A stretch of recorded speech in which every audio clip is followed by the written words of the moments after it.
Can't do it, sorry. We'll fight that later. I did want to say, also just wanted to point out that we do have a table up here if folks wanted to place anything in honor of someone.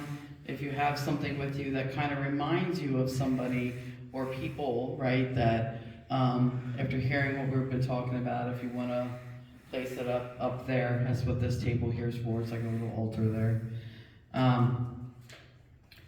So I kind of wanted to talk specifically with these set of remarks. I really want to lean on this for some reason.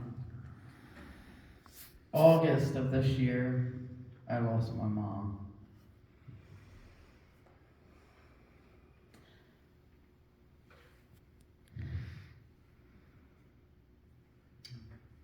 She, struggled all throughout her life with poverty and that of homelessness, denial of health care.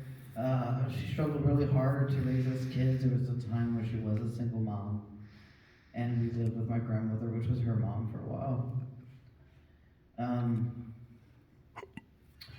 She left this world like literally many years before her time. And had she not have struggled, all her life, she wouldn't have been in the health predicament that she was in. And what made it worse, and like things that I didn't know, was she couldn't even simply get a neighbor to help her up the couple steps after dialysis to get into her apartment, which then led her to become depressed and then not always wanting to go.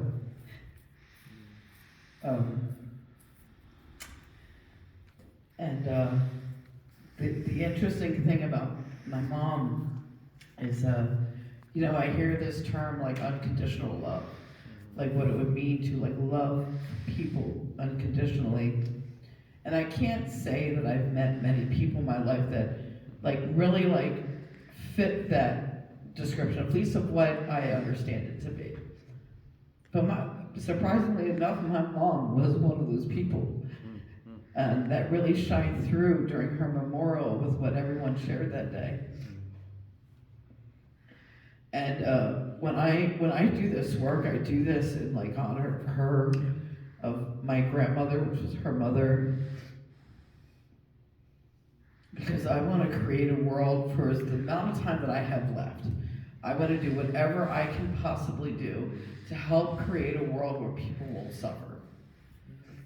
Even if I don't personally reap the benefits. Even if it doesn't happen in my time. I guess my mic went out. Whatever. I'll try to talk louder.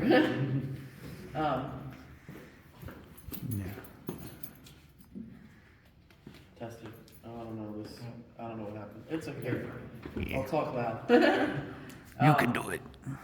I also, so my mom is one of the names that we're going to read off. And I did also experience another intense loss this year, which is his name is James Shear. He's a leader in the National Union of the Homeless, Boston. I remember we carpooled up there with our friend Kristen to attend his memorial, and it really just shined through. Like, he was really beloved by his community, and he really made an impact. Not only was he like a leader in the movement, but he was somebody who would experience homelessness and all the other different like struggles, denial of health care besides housing and other things. And despite all of that, he helped co-found a newspaper that was created, led, and developed by unhoused people called Spare Change. Still like actually out there to this day, because they wanted to put their narrative out there. And him and I, like, we worked side by side, doing the work of media and communications with the National Union of the Homeless. And it was very painful to lose him. Like, that was a real loss to our nation. Yes, it was. Someone that knew how to bring people together and knew what to say. It was very, very clear, and used to communicate these things all the time. And so I just wanted to use this time to specifically share that little bit about these two particular people. And then I know that there's other people on here, and you may recognize the names, you may not, but these are all people. These names were, we asked people, did you want to add a name to the list, you know? And another death, now that I'm thinking of it, that was really rough for me, was an unhoused person in Lancaster. Her name was Tammy Bell.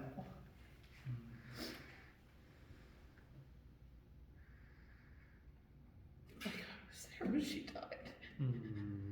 That was a very traumatic experience.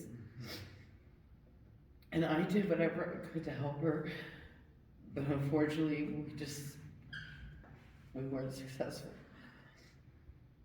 And so, you know, I appreciate gatherings like this because I can process the loss, because I myself tend to push it down and try not to feel it sometimes.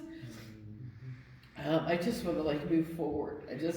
It's always in my instinct was like, this hurts so bad, but I want to do what's needed so that this doesn't keep happening. And that's where my head always goes. And this year was just tough. Like I witnessed a lot of death, like personally. And those were just a few that I personally knew.